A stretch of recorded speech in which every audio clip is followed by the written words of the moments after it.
Well, Neil Gaiman has successfully buried all the stories that have come out over the last year about him. We're one of the few channels that reported on it because the Access Media has tried its hardest to make everyone unaware of what's going on with the Neil Gaiman situation. There was a little bit of groundswell over the summer where finally, after months and months, some outlets started reporting on it. But it's mostly gone ignored, and it's because Neil Gaiman, for the comic book industry, for the publishing industry, is too big to fail. And this is, I guess, some more evidence of that as we get into what's going on with Prime Video and Good Omens Season 3. Major drama here. Interesting stuff, and we'll go over the whole situation. If you didn't hear about it, it's wild, and we will keep telling the truth because we just do that here, and that's why you follow us. So please hit the like and subscribe button, join us, and I appreciate you guys for being here, and appreciate you caring about actual truth in entertainment. And this is my Fandom Pulse. It's my Substack. I would love for you to sign up for this, and I write articles every morning, and we're going to be growing Fandom Pulse like crazy in the next month or so. We are bringing on a full team. This is going to be your source for all entertainment news. We're just going to dominate the space very, very soon. So you won't want to miss what we're going to be doing with Fandom Pulse very, very shortly. And thank you for signing up for that and for being here as well. And I'm also a writer. And so if you like fiction, science fiction, fantasy, and comics, I give you all three just for signing up for my newsletter, which is also in the description below. So you can start on my Flying Sparks Volume 1, which a Hugo-nominated editor of a magazine said is the best superhero storyline of the last decade. I really appreciate that blurb for that. Star Realms Rescue Run is one of my first books here, which Elizabeth Moon commented on back in the day. Well, one of my favorite authors. And Night Training is a great one. This was my first #1 bestseller for everybody to check out here. And yes, we just love to get people to read, and we'll hope you'll enjoy these and then support the channel in the future. Thank you for being here. So Prime Video, as I said, finally greenlights Good Omens Season 3 after the Neil Gaiman scandal. If you didn't see what was happening a couple of months ago, they halted production on it and said that they were going to reevaluate things due to all of the scandals that have come out. And gosh, there were at least 8 women who have come out at this point who have pointed fingers at Neil Gaiman for sexual misconduct, some crazy situations, and I'll go over some highlights of them because it's wild. Gosh, if it was not Neil Gaiman, if it was just any normal person, they would have been run out of town in Hollywood, in books, in comics. But again, the media was largely silent about it for months. Even Bleeding Cool, Comics Beat, those major comic book news websites, comic book resources, all just failed to report on it. They just were completely silent, and it's because they're protecting Neil Gaiman and protecting assets. I was told from my insider at DC Comics that a gag order was given. People were ordered in the industry to just not talk about the situation, and that's exactly what happened. It's very, very wild.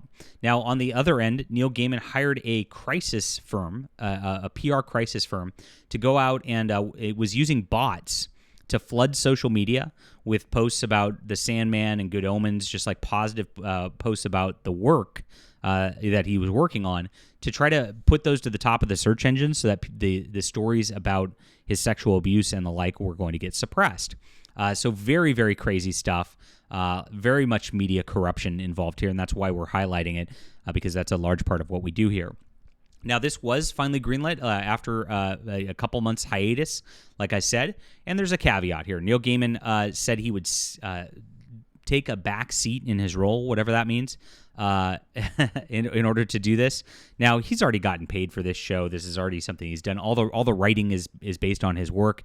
So, I mean, what is a backseat? I mean, they're just going to not put his name on the credits of this episode.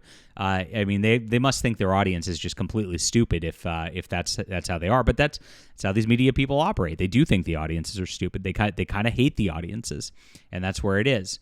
So they think they can pull a fast one over. And I guess season 2 ended on kind of a cliffhanger-y type of situation.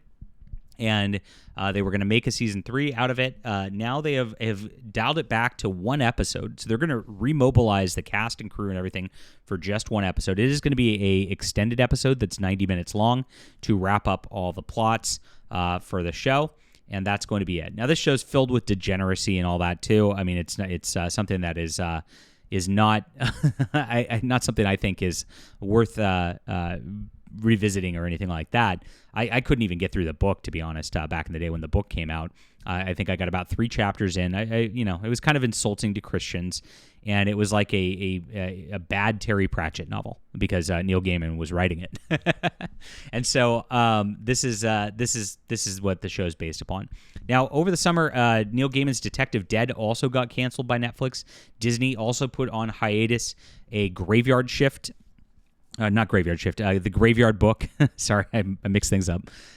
Movie that they were making, which is based on a Neil Gaiman novel. And then there was questions about whether The Sandman would be coming back for a second season. Looks like Sandman is continuing on as planned with no changes, and that's in large part because of the PR crisis that's gone on to just bury this story.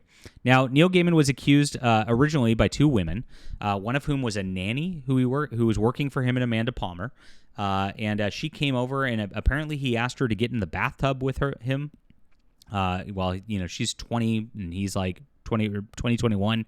He's like 62. Pretty gross. And she felt compelled because she was working for him. And apparently, like as that came out later, he did. It was confirmed by Tortoise Media, pay her hush money to not let the story come out. And eventually, 2 years later, she decided to come out with it anyway because she thought the situation was just so gross. Now, another woman who was a fan said that he coerced her to his hotel room back in the early 2010s, and she was 19. He was 40 something at that point, and just had a gross story there. And she said she didn't want to do things with him, and he kind of just made her.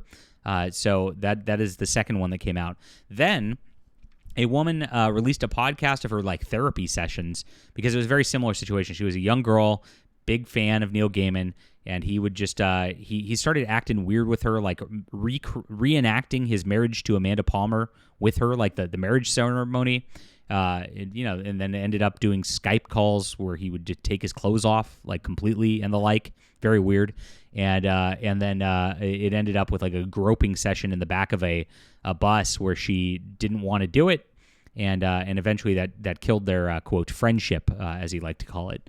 The biggest one, it wasn't finally. There's, like I said, 8 of them came out.